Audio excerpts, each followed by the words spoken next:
Now,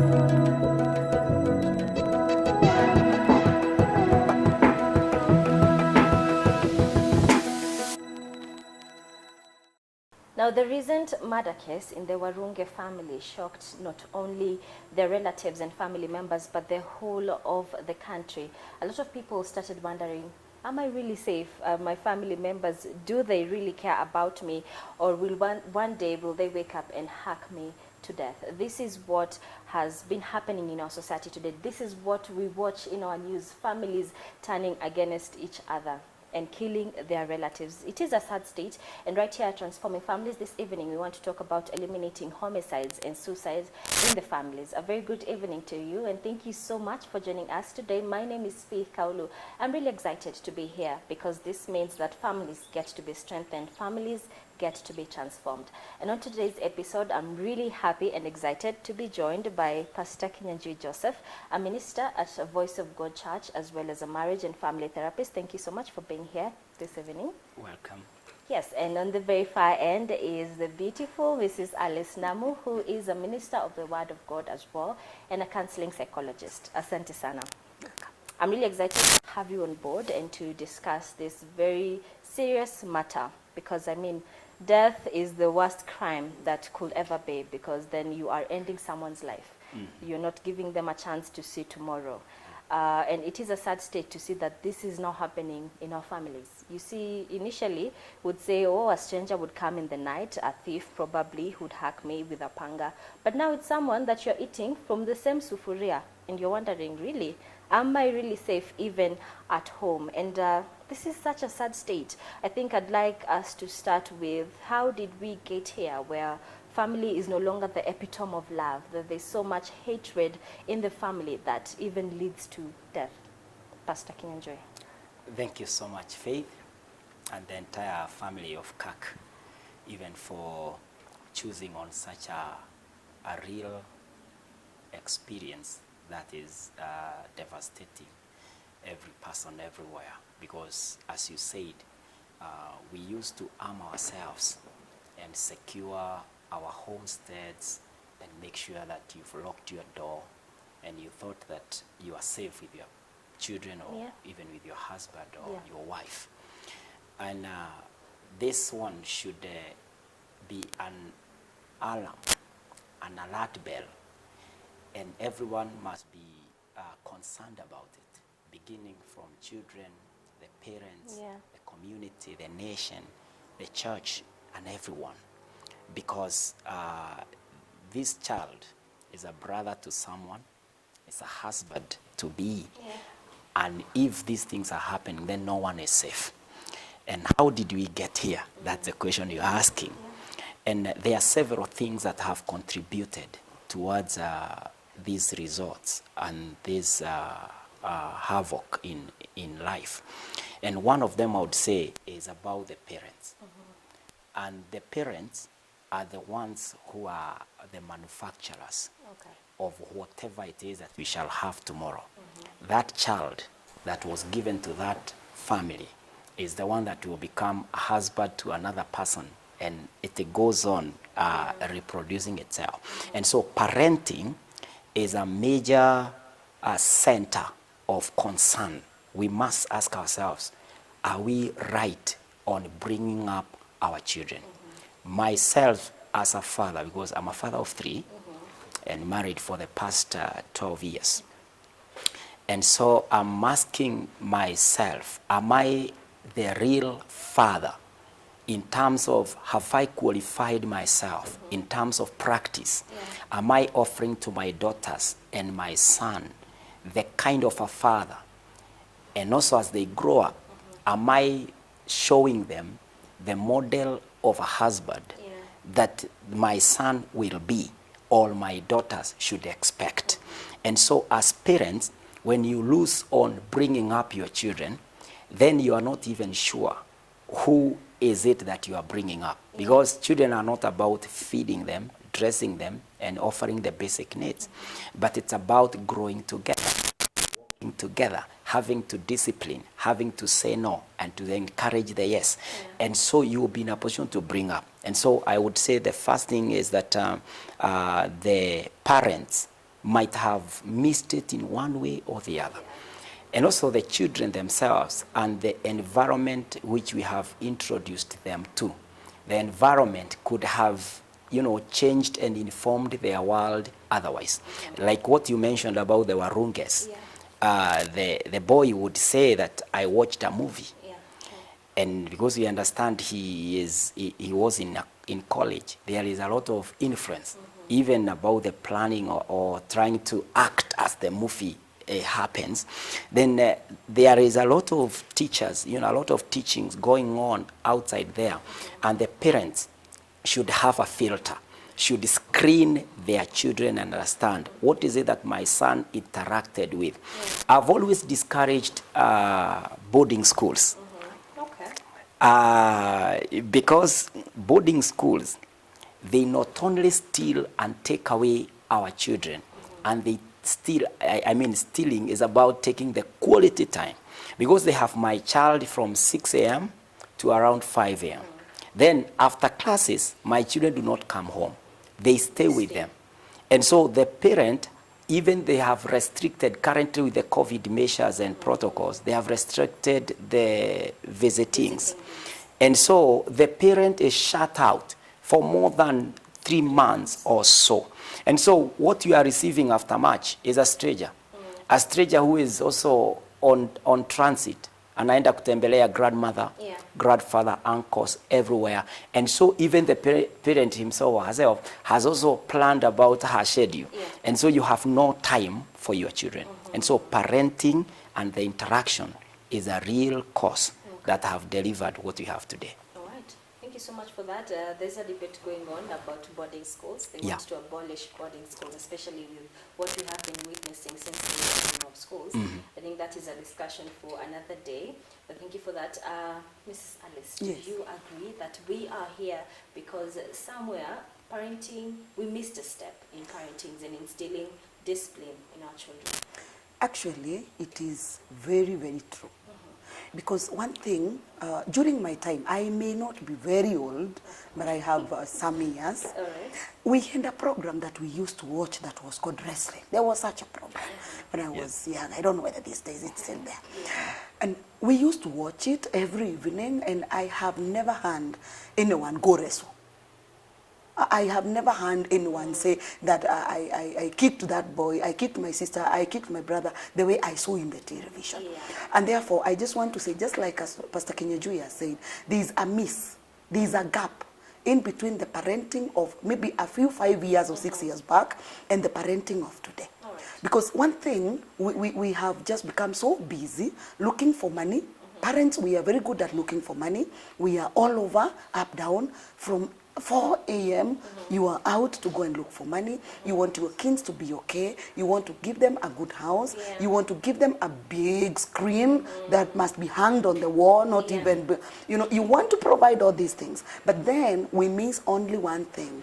What are we instilling inside the boy, inside the girl? All around.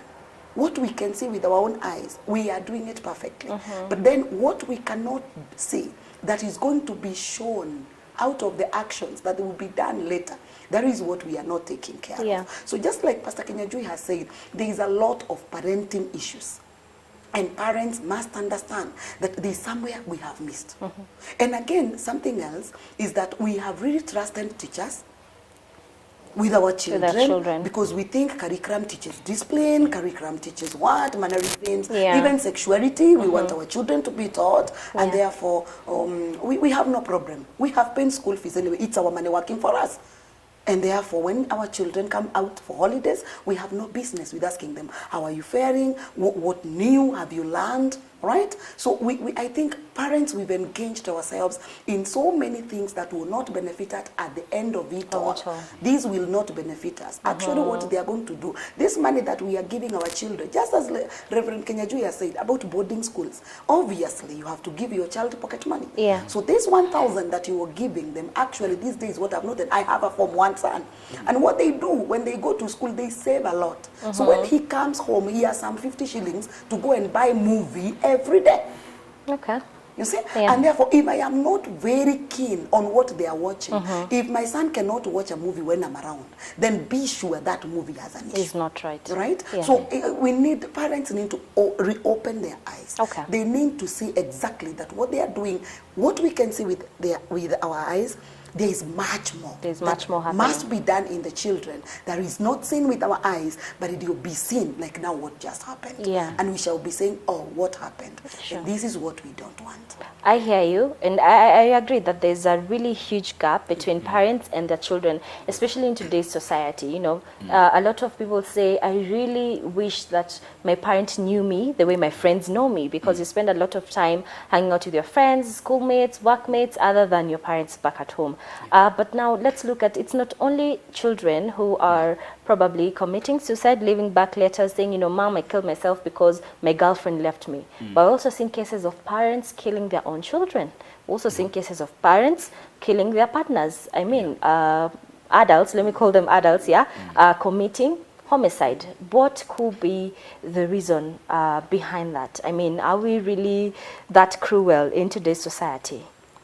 I think the influences that are happening today and the experiences, and I start with influences, the drug and substance abuse. So many people are in drugs, and these people who are in drugs are spouses, they are fathers, they are mothers. And so when drugs get into your system, then you become a slave to them. And you start acting and behaving abnormally. And so mostly, some of the deaths that are happening is as a result of influence of substance. And so you will find that maybe a father, the man is consuming a lot of those drugs because maybe you want to forget a certain reality. And so you want to feel high because the reality is tough. And maybe the other partner does not allow you to be yourself. And so the pressure would push the man or the woman then to look for rescue areas, which could be drugs, depending on where are you looking for the help or for the support. And so drug and substance abuse is one real cause that is resulting in someone, because how can I take the life of my wife, whom I have loved? We've cried, we've hustled together, we've been, you know, we've been through a lot together, and then I wake up one morning, then I must be under influence of something. And so drugs, we must keep checking. And I would say that in the family, taking a drug and substance test once in a while would help a family. Would that be shocking to the children? I think with good communication. All right. Especially now, the husband and the wife, the mother and the father, they should test themselves. Maybe before they got married, someone used to do these drugs, or for some reason you started doing it. Why don't you go and be screened and get to know the effect of this level in my body or whatever? Because you don't want to go all the way such that we are trying to treat what we cannot save.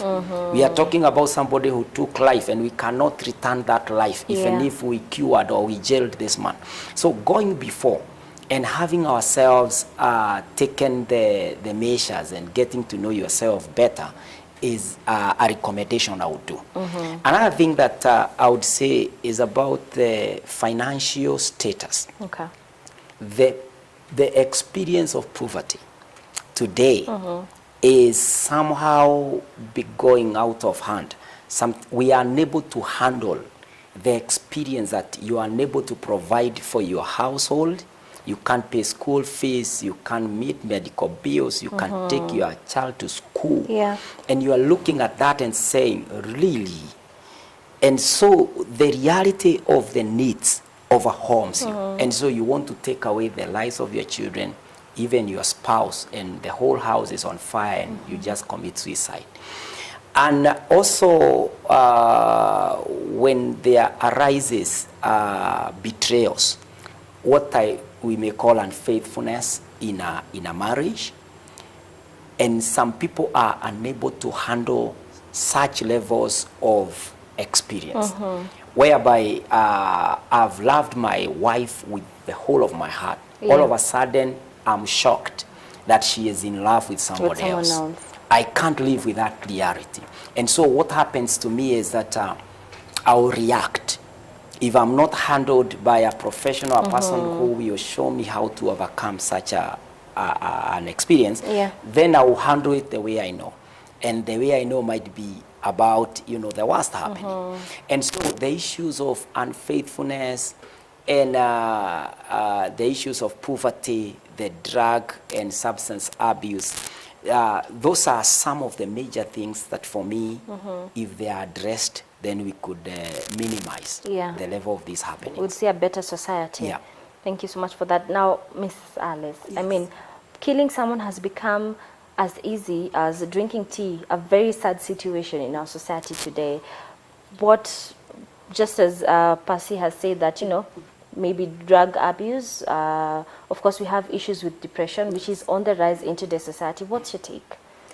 Faith, to be honest, there are things that people don't want to come into terms with. And the society doesn't want to live reality.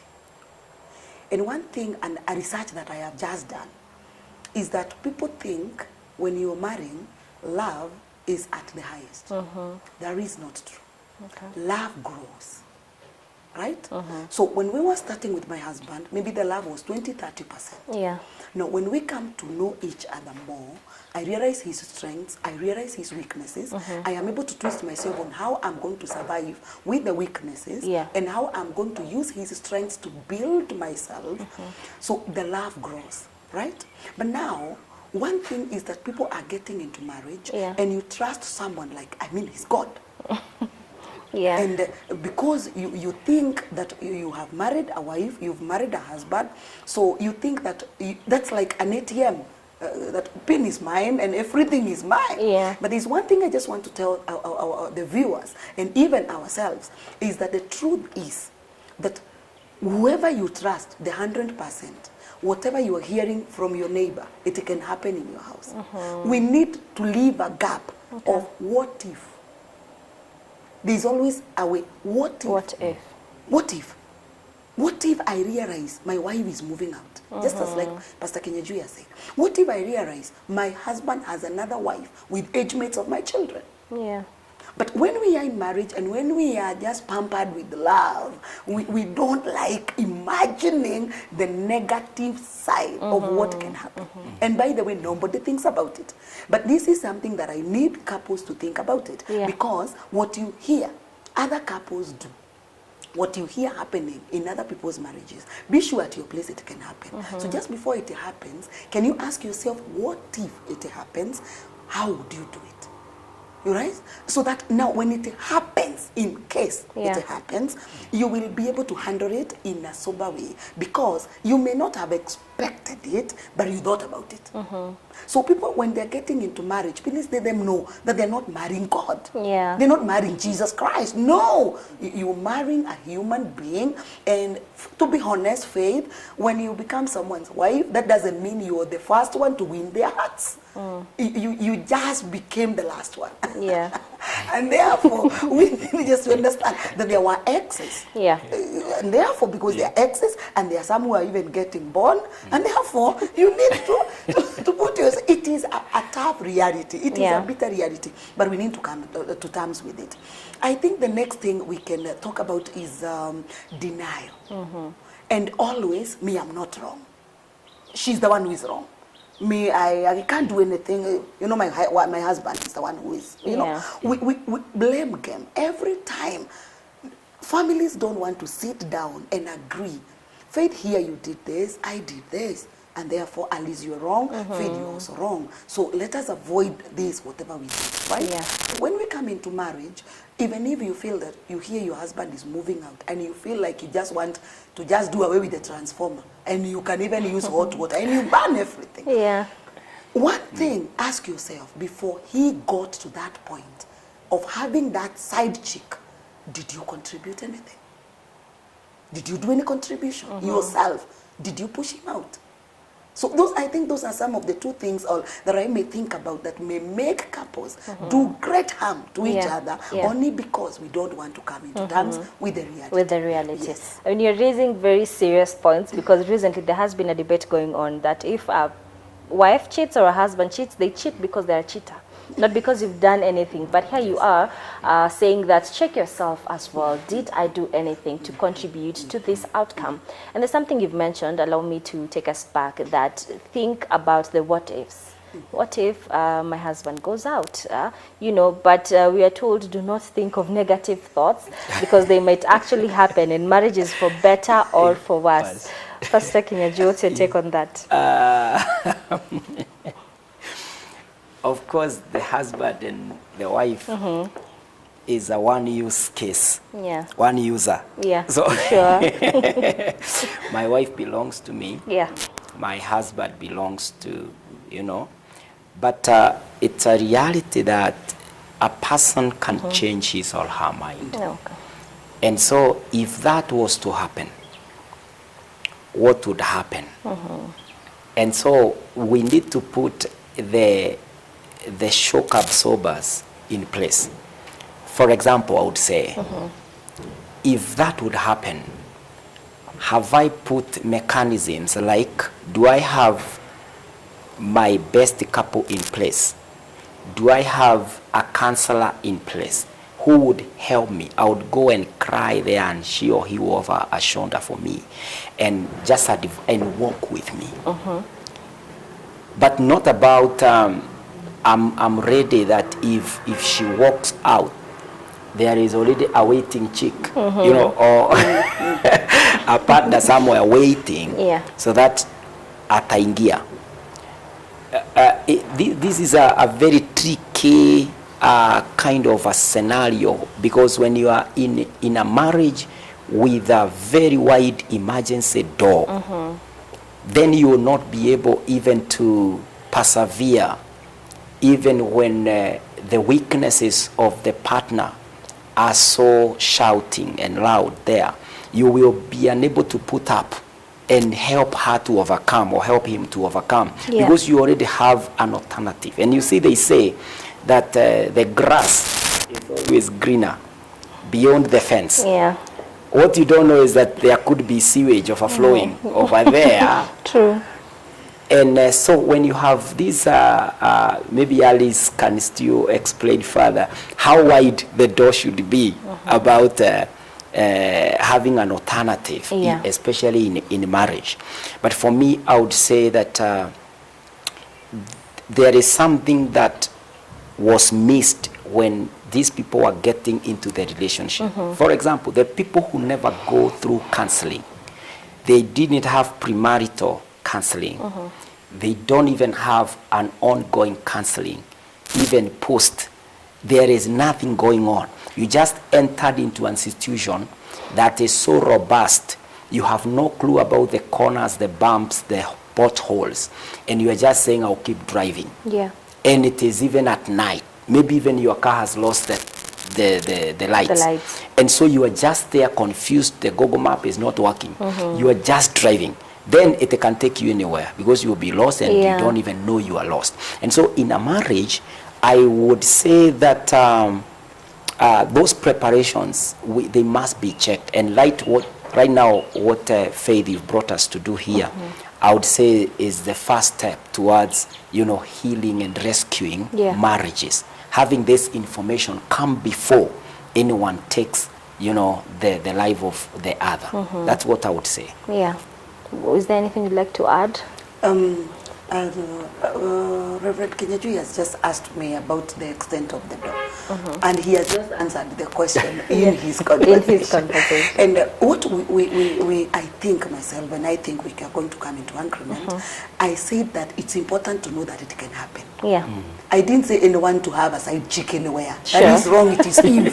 It is against the Bible, and it is against Christian life. I mean, how do you just love two people? But then, have you ever thought about it? That it can happen. Yeah. And that is why Reverend Kanajuya said that, have you put mechanisms? Do you have someone you can call even midnight and tell them that I just saw an SMS. And there's an SMS that I just come, and unfortunately I was with my husband's phone, and I don't know, I call it demonic or I call it devil, I don't know. These messages that just come in your spouse's phone, it's quite unfortunate they come when you are with the phone of your spouse. I don't know how it happens. Yeah. So a message just comes, that is midnight. So how do you handle with it? How are you going to handle it? And if it happens, just like it has happened at your neighbor's house, how are you going to handle it? You better handle it now when you are sober. When it has not happened, just know that if it can just happen. Yeah. Oh God, let me know. I'll call Reverend Pastor Kinjijui. I will call who do I mean, can I know that if it happens before it shocks me to an extent of thinking of taking a pang and killing someone, what should I do? And that is what we should be taught. Maybe I should be given an opportunity to just go to my mother's house. Then this case can be, people can sit down and talk about it. Yeah. Because the best thing I always say that if you disagree, Faith, and someone disagrees with the spouse, the next thing, take a break. So that you fast, the anger goes down. Because that anger of killing someone, Faith, is not such a sweet anger. And it is not okay. Never. And I really like the fact that you've said we should always be prepared, which means that we should take the necessary measures to ensure that it doesn't get there. Yes. You mentioned that love grows. Once a lot of people get married, they say sasa nimefika. But it's not that. I mean, what are you doing to ensure that the love, even in marriage, keeps growing and you keep being brought together, even amidst every other thing that you'll encounter as a couple? All right, we are taking a very short break right here at Transforming Families. Do not go too far. Keep it right here.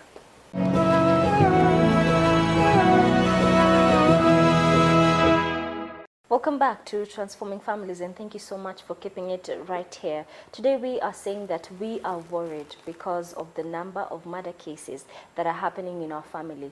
And this is not just someone or a stranger who came and stabbed my mother or my father. It is someone I know, either an aunt, an uncle, or my sibling. I mean, how cold are we that you can even lift your hand towards your mother? I remember when I was young, it was a crime, a bigger crime that the whole village would hear about it. You have looked at me with bad eyes, just that, because she is your mother. But in today's society, this seems like nothing. I think I can say we have become heartless, a very sad state, and that is why we are here today to discuss about eliminating homicides and suicide cases in our families. And even before we go further, I think let's first have a look at the definition of these words. According to Oxford Dictionary, suicide is the act of killing yourself deliberately. So you deliberately make the decision that I want to end my life because of several reasons. And homicide is the crime of killing somebody also deliberately.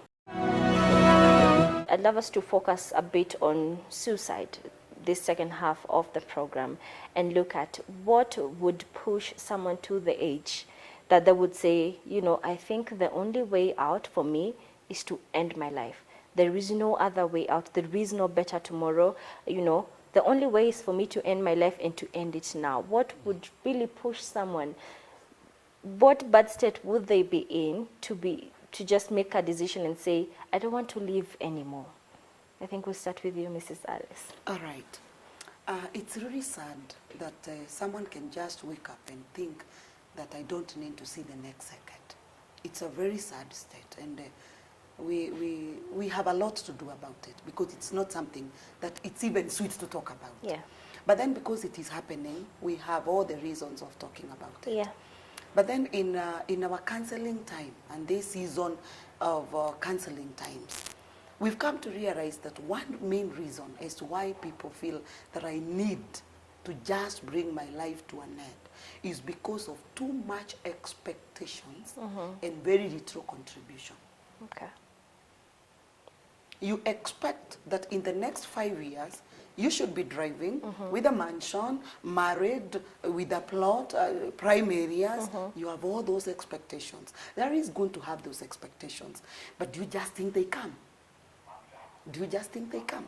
And therefore, what you are supposed to do, you are supposed to This is my expectation. What am I going to do towards achieving my expectation? Yeah. But you can't just be 20 years and you want to be driving unless your parents drive, or unless you schooled outside countries where a 20-year-old person is already done with college.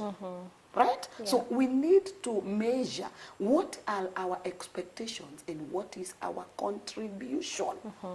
Right? Because many people who kill themselves is because I look at Reverend Kinyajui, I realize that we were age mates, we were in the same school, maybe we married the same time, and now he's driving, he has a big house, and I'm asking myself, am I that useless that I have not achieved this? But one thing I should know is that besides being in the same class, we have different ears. We have different hands. He doesn't use my hands. I don't use his hands. Yeah. And therefore, it depends with how I used my hands, how I used my brains, how I used my feet. Right? And therefore, one major reason that someone can just think of killing themselves is because the expectations are not matching with your contribution in your life. Okay. So I need to tell our viewers that it is important as you make your plans, as you just feel, sometimes the devil can preach to you. And the devil knows the word very well. You know, the book of Habakkuk tells us that Habakkuk was told to write his vision in capital letters. So people have really written their visions. In capital, I want to drive, I want to, and not only driving, I want to drive a big car, But then, after that, what next? Apart from the paper and the pen, what next? So people should understand that your expectations are equal to your contribution. So what you contribute is what you get. There is nothing to bargain about. There is nothing to debate. Is that what you have today is what you've worked for. Yeah. And then if you've not achieved what you've not achieved, there's still a tomorrow. Run your race. Paul said, I ran my race. Yeah. He didn't say that I am running the race of the Corinthians, that I'm running the race of the Galatians. No, he said I am running my race, until we start understanding that it is our feet to run, not your neighbor's feet. You run with your own feet, and therefore keep your pace, keep your speed. Yeah. And when you achieve the first expectation, be sure you are good to go to achieve the second one. But don't just bring a whole badge of your expectations and you think you want to achieve them with the day, and the salary is still the same. Yeah. So one reason that I would think that is one of the major actually reason why people are killing themselves is because when they look at themselves, they are seeing themselves that they are very useless only because they contributed to very little and they expect a huge expectation. Right. Very well put. Very well put. Pastor Kinyanjui, what's your take? I agree with everything that Alice says, that when you expect too much and too little is the reality, then you feel like you are a less human being and that you are a failure. You brand yourself otherwise. And so because you are running from the real you, then there will be those sermons to take away your life. And what I would add on that is that when you have no value of life, nobody taught you about the value in you, that you are not defined by the accumulation and the titles and the people you meet. Yeah. That you are first made by God, and you are in the image of God, and that you are serving a purpose of God.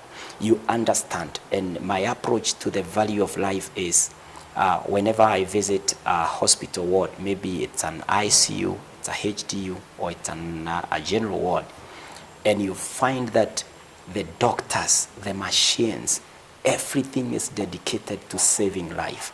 I understand the cost of preserving and sustaining a life.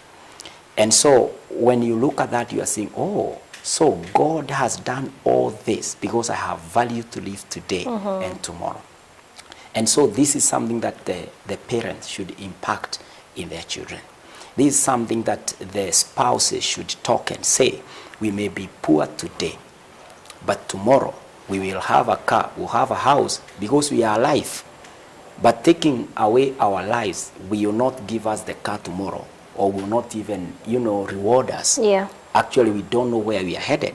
And so the value of life is so important, that I am valuable with or without anything. The way I am that person who can partake the miracle or the opportunity or consideration that could be there tomorrow. Yeah. So we must learn to appreciate our presence here. It takes a lot for me to be here. You know, you see like the movement of my arms. It is coordinated from the brain. Yeah. Everything is working and contribute. This takes a lot and we've seen even children with different kind of conditions. And so we can look at ourselves and say, wow, I even grew up and got married. I finished schooling, or I became an adult. I have value. The other thing that can contribute to suicide is when you lose your job and you are so frustrated by the look of things. Maybe you had even started a class. You have now to take a break. To discontinue. And you are not sure when you are coming back. Yeah. Or even maybe you had started dating a girl. And I had a slogan, a certain lady saying, I'll have no issues with the ladies. You know? Okay. My wife is a lady, my mother is a lady. Yeah. I have 2 daughters, so I'm not biased. Okay. But she said I cannot date someone who says, babe, tutabarikiwa mbele. So the future looks bright. The future looks, no. Babe, the future looks bright. Yeah. And then the next stage you can angalie. But for me, I want babe tumebarikiwa. Yeah. Na gari iko hapa. And so if you are dating and you are planning for your life, and all of a sudden the financial status changes, and maybe your partner to be has decided to change his or her mind, and then you feel so frustrated. So the issue of unemployment, the issue of losing jobs, is poverty is contributing to most of the suicide that is happening in our country, and even in our as close as to our family members. The third thing that I would say is about faith. Yeah. We have, I call you faith. I'm talking about faith. Yeah. I believe, you know. The belief has been manipulated, and people are being served with faith that is very illogical. Faith that is said that you don't have to see anything, you just have to believe. Yeah. And for me, a minister, and I can tell you, faith, that I'm an authority. I've been to class more than 10 years studying the Bible alone. Yeah. And so faith, I would say, is not an illustration of catching a black cat in a dark room. You are going for something that you can't feel, you can't sense. There is no sound, there is no leading. God tells us to live and to walk by faith, but we have the Bible telling us, claim the promises. Wait for me. This is the way to love God. This is how to provoke blessing. So it is a faith that you can argue.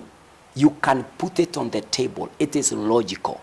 But you find people are being radicalized into faiths that are so weird. And I just saw a woman, kill her son because of faith. Yeah. Somebody says that if I die, there are other women waiting for me in heaven. In heaven. And so you want to run there early and enjoy that life. And so those faiths saying that you need to draw your body, you need to sacrifice yourself, those kind of faith, I think they need to be rechecked and discussed so that our children can be taken out of them. Because our children in school, they are learning these things, they are reading them on the internet, they are getting all these informations, and they are feeling like this is the way to do it. And so you find they are committing suicide as an act of faith, trying to demonstrate that, even in the area that I come from, I had one auntie share with me and say that the boy had a party in the house. He was all alone, but he had invited his friends, and they were there. And at some point he shouted, "The phone call has come. Everyone go out, go on, I want to lock the gate. I must answer this call." And he said, "It is a faith call." When everybody was out, he locked the gate. The dogs were, he released the dogs. And so he went and hanged himself on a double decker. Alifungia hapo mishipi yote na akajinyonga.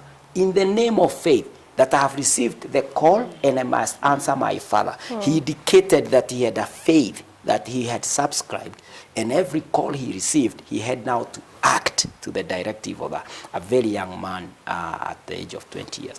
And so this kind of suicide, we need to check the faith of our children, check the faith of our spouses, each other. Let us question, what do you believe? Is that belief giving life an opportunity? Is it giving you an opportunity to live tomorrow? Yeah. Wow, that is very well put. Thank you. Let's talk about being alert as a family member. If I'd use the example you've given us now, let's say the parent or relatives and neighbors, people who interacted with him, would have said there's something not right. Yeah, let's talk about being alert, noting that something is not right. Probably one is contemplating suicide. How should a family member react towards that? Faith, I just want to take you back just kidogo. That there's a time I was a teacher, a high school teacher. And sometimes we had cases of drugs. And after we confirmed that there is a certain student is using drugs, we used to consult the parent. And can I tell you, there are parents who came and became wild towards the teachers, that their children cannot do that. My child cannot take drugs. My child cannot take bangi, right? Until the time we will invite the child together with the parent, and the child will give us a story. That is when the parent will start crying. There is a time the parent will start saying, "Oh," and becoming very furious, now ready to beat up the child. So one thing we need to understand is that let us not ignore even a single change. If you realize your child has been going to church, and all of a sudden, on Sundays, he wants to be at home. On Saturdays, he wants to be at home. Note that it is not that he has homework. It is not that can you understand? There must be a seed growing. Once you see a change, your child has been eating together at the sitting room, but over Sunday, now they are eating in the kitchen or in the bedroom.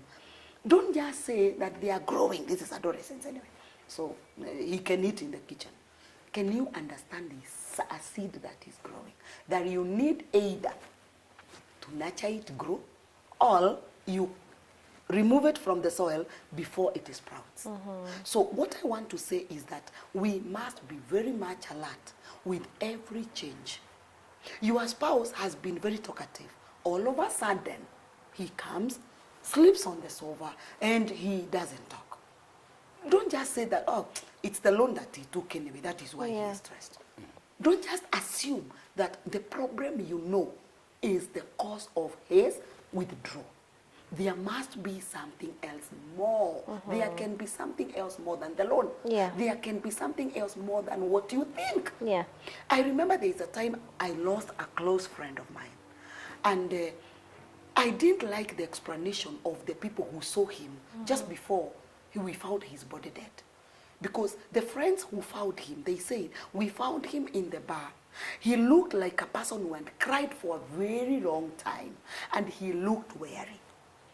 I mean, when they were giving this testimony, I felt so bad, because why should I find Reverend Kenyajui the way I know him? Now he is alone on the streets, very frustrated. He doesn't even want to talk to me, and other times we talk and chat. I need to know why he's withdrawn. He needs to know why he has found Alice on the streets, and he tries to say hi, and I have no business with him. That those changes that people ignore.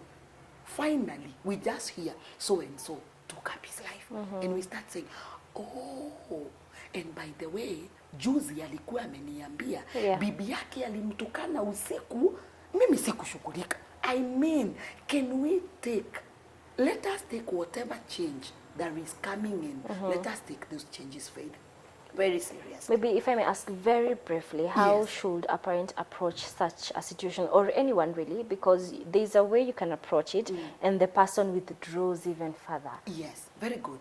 Now, Faith, one thing that we need to understand is that if we are living together with my husband, I know his hot times and his cold times. Yeah. And you don't just hit a nail. You hit a nail when it is hot, right? What I want to say is you develop mechanisms of dealing with your person. You develop mechanisms of dealing with your child, right? So once you see a withdrawal and you've realized my child, there is a problem, you now need to wait, all right, when then, after, you know, they don't withdraw for a very long time. They'll withdraw and they'll come back to their senses. Then when they come back to their senses, you need just to make a joke so that they can realize you noted the change. And you say, hey, lakini leo mlitoka kanisa mapema. You are just dropping a point. Oh, so they'll realize you noted the change.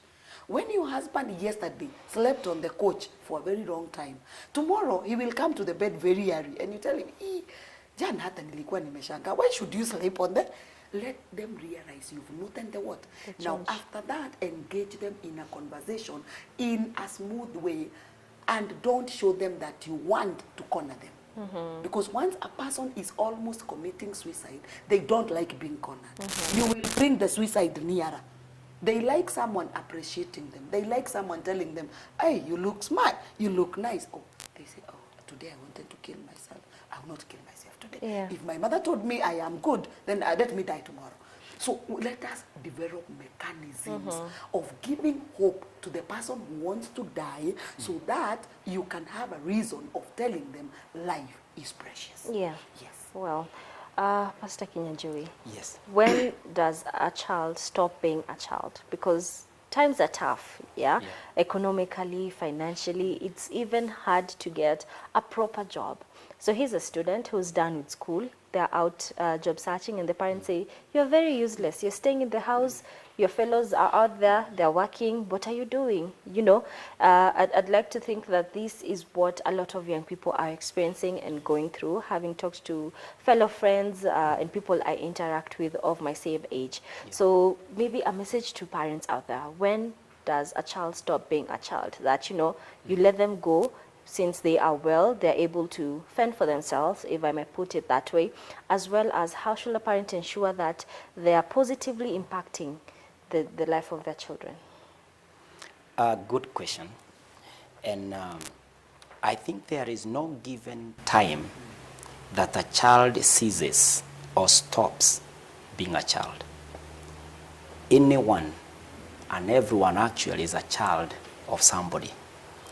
If even those who lived 100 years ago, if they were to come back to life and the parents are there, they would be the children to the parents. To their parents.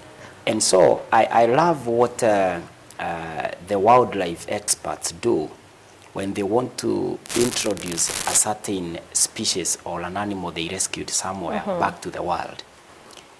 They will introduce that particular animal with a lot of care. They will even put chips with a software to track it and make sure that it makes it in the wild. If it is hurt, even by a smaller animal than it is, they will have to locate it, nurse it, and continue. And if it can't survive, they take it back, because life is precious, especially now to them that are dealing with wildlife. Now, bringing that to the family setting, your child remains your child. But about the responsibilities, you can train and start helping your child to get introduced to the world that they are going into. And so a parent must remain responsible, even about the married son or daughter, not in a manner of interfering or controlling or getting it all done your way, but even asking for that wisdom on how you are able to give your children support regardless of their age. It's not an issue of years. In fact, years is just a number. Yeah. But that growth and the capability to make it out there is what should inform the parent. When should I tell my son to move out? What are the requirements out there? Because if I tell my son to move out and my son has no rent, have no experience, even you don't know his or her friends, and you just release the child out there, you are just saying, whatever happens, I'm ready for it. And so as parents, we should be informed by the maturity that we have monitored. And you are feeling that my son, my daughter is capable now to take care of herself. And also you keep in touch.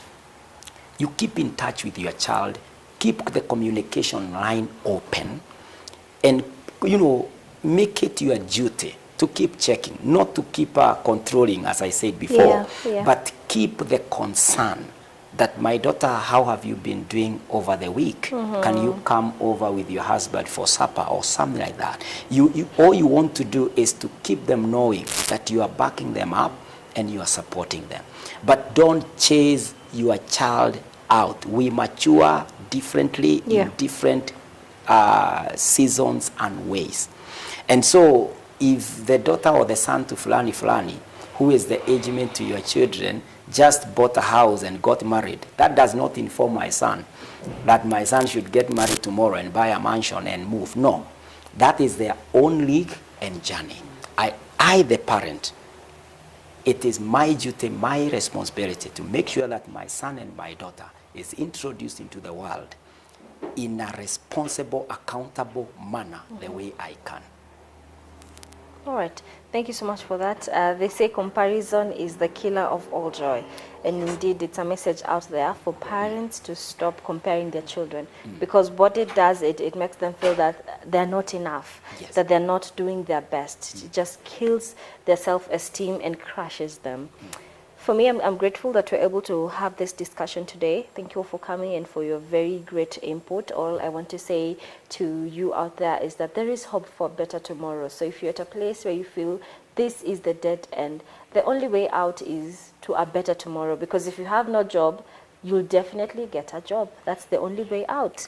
Yeah. So there's always something positive coming. Keep looking, keep knocking those doors, and hopefully something will open up for you soon. It says in the Bible, come to me, those who are weary and heavy at heart. So call on to Jesus, because I'm definitely sure he'll embrace you with his open arms. Thank you all for joining us today right here at Transforming Families.